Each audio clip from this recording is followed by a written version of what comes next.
ಶಿಡ್ಲಘಟ್ಟ ಪತ್ರಕರ್ತರ ಭವನದಲ್ಲಿ ನಡೆದ ಸುದ್ದಿಗೋಷ್ಠಿಯಲ್ಲಿ ಮಾತನಾಡಿದ ಮೇಲೂರು ಮಂಜುನಾಥ್, ದೇಶಕ್ಕೆ ಸ್ವತಂತ್ರ ಬಂದು 78 ವರ್ಷ ಕಳೆದರೂ ಅಂಬೇಡ್ಕರ್ ಅವರು ಜಗತ್ತಿನಲ್ಲಿ ಶ್ರೇಷ್ಠ ಸಂವಿಧಾನ ನೀಡಿದರೂ ದಲಿತರು ಕನಿಷ್ಠ ಸೌಲಭ್ಯಗಳಿಂದ ವಂಚಿತರಾಗಿದ್ದಾರೆ.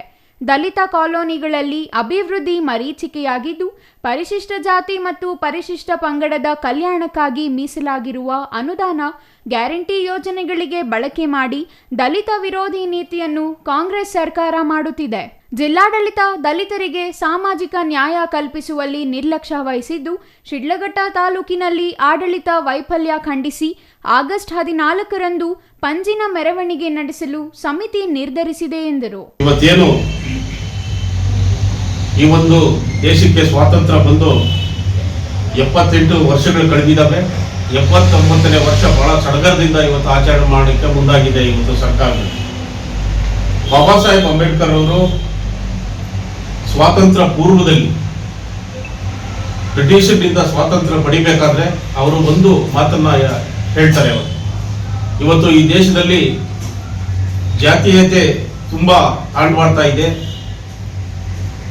ಮತ್ತು ಆರ್ಥಿಕವಾಗಿ ಬಹಳ ಹಿಂದುಳಿದಿದೆ. ಆರ್ಥಿಕವಾಗಿ ಮತ್ತು ಸಾಮಾಜಿಕವಾಗಿ ಇವತ್ತು ಸಮಾನತೆ ಇಲ್ಲ ಅಂದ್ರೆ ಈ ದೇಶಕ್ಕೆ ಸ್ವಾತಂತ್ರ್ಯ ಬರೋದು ಅರ್ಥ ಇಲ್ಲ ಅಂತ ಒಂದು ಮಾತನ್ನ ಬಹಳ ಸ್ಪಷ್ಟವಾಗಿ ಡಾಕ್ಟರ್ ಬಾಬಾ ಸಾಹೇಬ್ ಅಂಬೇಡ್ಕರ್ ಅವರು ಹೇಳಿದ್ದಾರೆ. ಚಿಕ್ಕಬಳ್ಳಾಪುರ ಜಿಲ್ಲೆಯಲ್ಲಿ ಎಸ್ಸಿಪಿ ಮತ್ತು ಟಿಎಸ್ಪಿ ಯೋಜನೆ ಅನುದಾನದಲ್ಲಿ ವ್ಯಾಪಕ ಭ್ರಷ್ಟಾಚಾರ ನಡೆದಿದೆ. ಈ ಬಗ್ಗೆ ಸಮಗ್ರ ತನಿಖೆ ನಡೆಸಬೇಕು. ಗ್ರಾಮ ಪಂಚಾಯಿತಿ ಮಟ್ಟದಲ್ಲಿ ಪರಿಶಿಷ್ಟ ಜಾತಿ ಮತ್ತು ಪಂಗಡದವರಿಗೆ ಮೀಸಲಾದ ಅನುದಾನ ದುರುಪಯೋಗವಾಗಿದ್ದು, ಅದರ ಮಾಹಿತಿ ನೀಡಲು ಅಧಿಕಾರಿಗಳು ಮೀನಾಮೇಷ ಎಣಿಸುತ್ತಿದ್ದಾರೆ. ಸರ್ಕಾರ ಕೂಡಲೇ ಇದರ ಬಗ್ಗೆ ತನಿಖೆ ನಡೆಸಬೇಕೆಂದು ಒತ್ತಾಯಿಸಿದರು.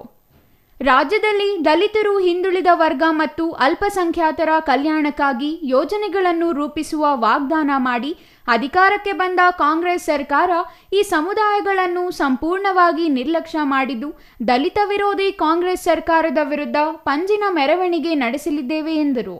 ಇನ್ನು ಶಿಡ್ಲಘಟ್ಟ ವಿಧಾನಸಭಾ ಕ್ಷೇತ್ರದಲ್ಲಿ ಕಾಂಗ್ರೆಸ್ ನಾಯಕರ ಇಚ್ಛಾಶಕ್ತಿಯ ಕೊರತೆಯಿಂದ ಬಗರ್ ಹುಕುಂ ಸಮಿತಿ ರಚನೆಯಾಗದೆ ಸಾವಿರಾರು ಅರ್ಜಿಗಳು ವಿಲೇವಾರಿಯಾಗದೆ ನಿಂತಿವೆ. ಕಾಂಗ್ರೆಸ್ ಬಡವರ ವಿರೋಧಿ ನೀತಿ ಅನುಸರಿಸುತ್ತಿದೆ ಎಂದರು. ಛಾಯಾ ರಮೇಶ್, ಸಿಟಿವಿ ನ್ಯೂಸ್, ಶಿಡ್ಲಘಟ್ಟ.